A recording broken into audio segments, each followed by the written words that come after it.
Hey guys, just want to talk to you all about why I think governments are going to have no say in what happens with Bitcoin and why they have no power to stop it either.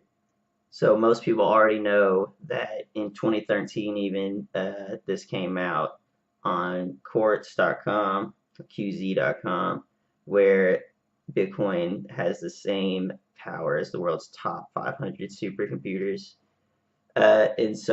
And that was back in 2013. I mean, and the network's grown since then.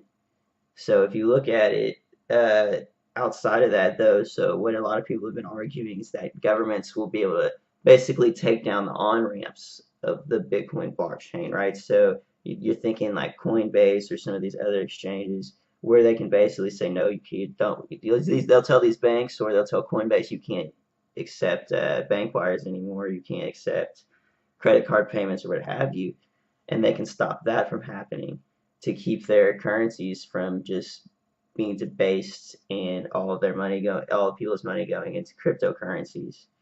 Uh, but so the reason they're not going to do this, or at least some of them are, and that'll stop the others from doing it, it's twofold.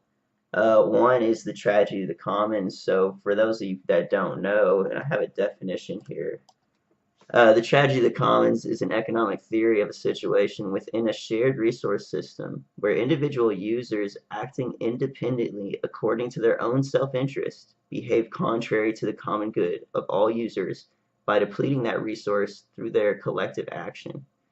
So what this basically means is imagine you had four farmers and all of them shared one plot of land.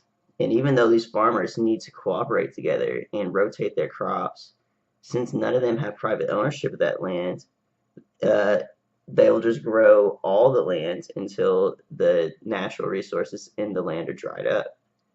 So how you stop this is by privatizing the land, and you would give each farmer a quarter of that land, and then they would rotate on their own through their quarter of land, which is how it's set up now.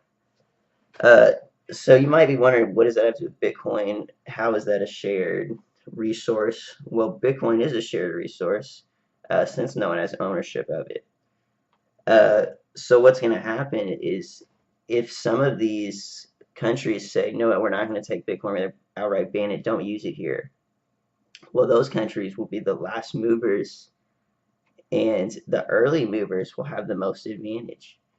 And that's what's going to stop them from banning this, is because even if one country or a city or it doesn't even matter the size of it, if they're the first to move on to Bitcoin and drop their currency, they're going to be ahead of the game. They're going to get prices a lot cheaper per Bitcoin than everyone else. And that's why no country is ever going to be able to just outright ban it, not without taking a significant loss to their own economy and being left in the dust. All right, well, that's all for today. Hopefully, you guys will be seeing more from me. It's my first video, so leave a thumbs up if you guys liked it.